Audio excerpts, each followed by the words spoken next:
سر دوسرا کلام ہے، عالم ہے فقط مومن جاں باز کی میراث، مومن نہیں جو صاحب لولاک نہیں ہے۔ اس میں دو چیزیں ہیں، ایک تو یہ ہے کہ حضرت فرما رہے ہیں کہ یہ جو عالم ہے پورا یہ مومن جاں باز کی میراث ہے، وہ مالک ہے اس کا۔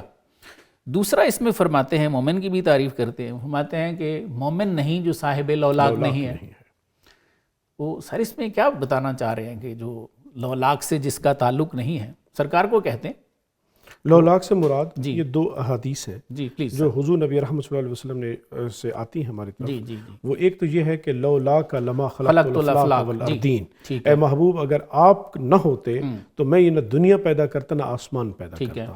اور دوسری حدیث ہے جس کا ذکر یہ ہے کہ وہ حضرت سیدنا آدم علیہ السلام کو جب نفخت فیہ من روحی، جب وہ پھونکی گئی تو جب وہ اٹھ کر کھڑے ہوئے اور انہوں نے عرش کی طرف دیکھا تو حضور نبی رحمت صلی اللہ علیہ وسلم کا اسم گرامی اللہ تعالیٰ نے اپنے اسم گرامی کے ساتھ لکھا ہوا تھا۔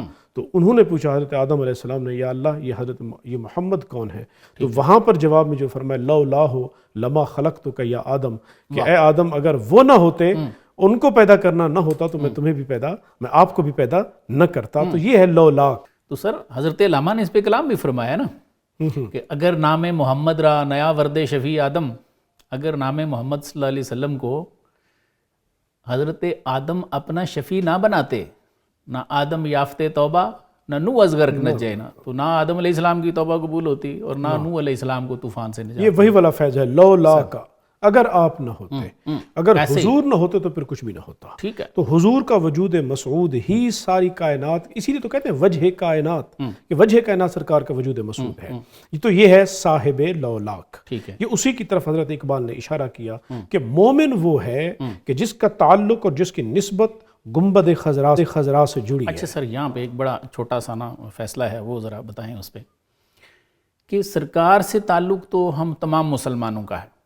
ظاہر ہے ہم سرکار کا کلمہ پڑھتے ہیں، بالکل، تو آپ کی امتی ہیں، ہمیں فخر ہے اس پہ، سہارا بھی ہے یہ۔ تو ایک تعلق تو یہ عمومی ہے، تو ہم تو یہ نہیں کہہ سکتے یا خیال نہیں کر سکتے کہ جو عالم ہے یہ ہماری میراث ہے، ٹھیک ہے؟ تو اس سے کون سا تعلق حضرت کا مراد ہے کہ جس کو فرما رہے ہیں کہ وہ ہو تو پھر مومن ہے، اگر وہ تعلق نہ ہو تو مومن نہیں ہے؟ ہم مسلمان تو ہیں، مومن ہونے کا دعویٰ تو نہیں کر سکتے۔ وہ کون سا تعلق ہے سر؟ وہ تعلق وہ ہے کہ جس کے بارے میں صحابہ کرام سے جب پوچھا جاتا تھا تو یہ بتاؤ کہ ہم کیسے ہو جائیں، تو وہ کہتے کونو ہماری طرح ہو جاؤ، کونو مثلنا، ہماری مثل ہو جاؤ۔ اور صحابہ کیا تھے؟ صحابہ وہ تھے کہ جن کا اوڑھنا بچھونا ان کا سب کچھ اللہ اور اس کا رسول تھا۔ تو جو فنا فی الرسول کا مقام ہے، یہ انہی کی ہی یہ حوصلے ہیں اور یہ انہی کے مقامات ہیں جن کے بارے میں اللہ تعالیٰ نے ہمیں سکھایا کہ صراط الذین انعمت علیہم، صحیح، کہ ان لوگوں کا راستہ مانگو جن پر اللہ نے انعام کیا۔ اور وہ انعمت علیہم کون ہیں؟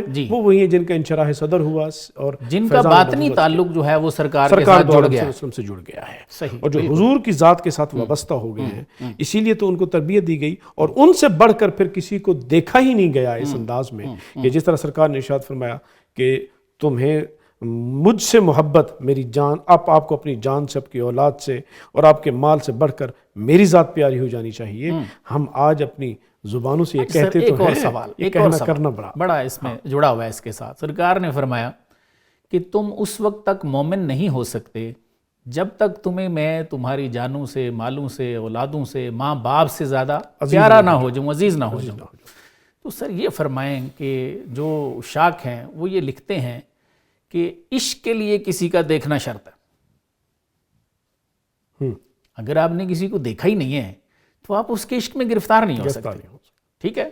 وہ یہ سب سے پہلے جو عشق ہے، مولانا جامی رحمۃ اللہ علیہ نے فرمایا کہ یہ بھی شمع کے دل میں پیدا ہوتا ہے، پروانے کے دل میں نہیں ہوتا، جلتی ہے پھر۔ ہاں، وہ فرماتے ہیں کہ وہ پہلے جلتی ہے تو پھر پروانہ آتا ہے۔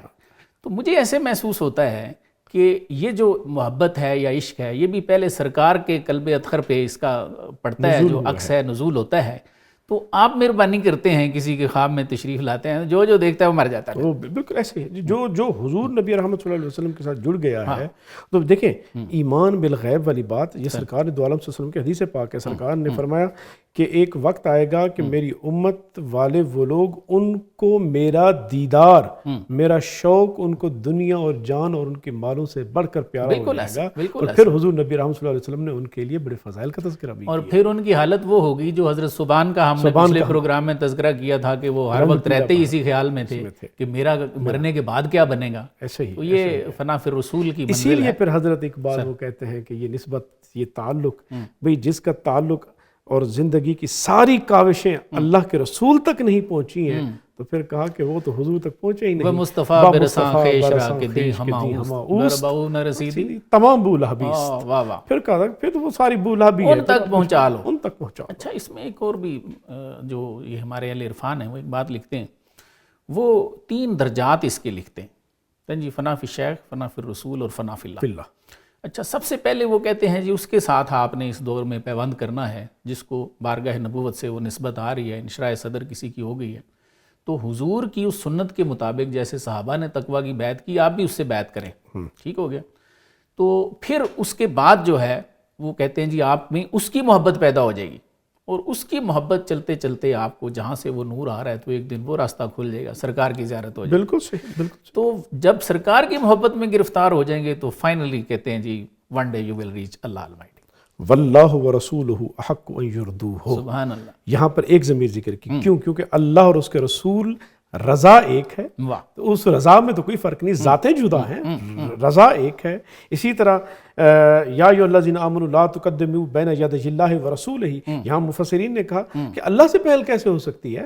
اللہ تو ان چیزوں سے پاک ہے. تو کہا جو اللہ کے رسول سے پہل کرے گا اس کا مطلب وہ اللہ سے پہل کر رہا ہے. صحیح. تو یہاں اللہ تبارک و تعالیٰ نے اسی لیے تو انشراح ہو جائے گی تو اسی کا نور ہی تو آ رہا ہے. ٹھیک ہے. وہی فیض ہے، بزرگوں نے بڑے کلام فرمائے ہیں، وراثت میں چلتا ہو امت تک. اس پہ بڑی باتیں جو ہیں وہ مشائخ نے لکھی ہیں. مولانا فرماتے ہیں کہ ان کو دو نہیں سمجھنا، اب اس کا ادب احترام ویسے ہی کرنا ہے جیسے آدم علیہ السلام کا ادب احترام جو تھا وہ فرض تھا، اور جس نے نہیں کیا وہ مردود ہو گیا. بالکل ایسے ہی. بلکہ اس میں آپ کو یہ بتاؤں، امام مالک مسجد نبوی میں تشریف فرما تھے تو خلیفہ ابو جعفر صادق نے وہاں پر ایک حکم دیا اور اونچی آواز میں دیا. تو حضرت امام مالک غصے میں آ گئے اور آپ نے فرمایا خلیفہ یہ کیسے مجال ہوئی کہ سامنے سرکار دو عالم صلی اللہ علیہ وسلم تشریف فرما ہے اور تم نے اونچی آواز میں حکم دیا؟ تو وہاں پر خلیفہ نے ایک سوال کیا. اس نے کہا پھر امام صاحب مجھے ایک پریشانی میں ڈال دیا آپ نے، مجھے یہ بتائیں کیا اب بھی اللہ کے رسول کا ادب ویسے ہی ہوگا جس طرح کہ حضور کی حیات طیبہ میں حکم ہوا تھا؟ تو حضرت امام مالک نے ارشاد فرمایا بالکل جس طرح حضور نبی رحمۃ صلی اللہ علیہ وسلم کا ادب ان کی زندگی میں ہوتا تھا اب بھی ادب ویسے ہی ہوگا. لہذا لا ترفعوا اصواتکم فوق صوت النبی، یہ ہو ہی نہیں سکتا کہ مسجد نبی میں بیٹھے ہوئے آپ کی آواز اونچی ہو جائے. بالکل ایسے مقام ادب ہے. بالکل ایسے.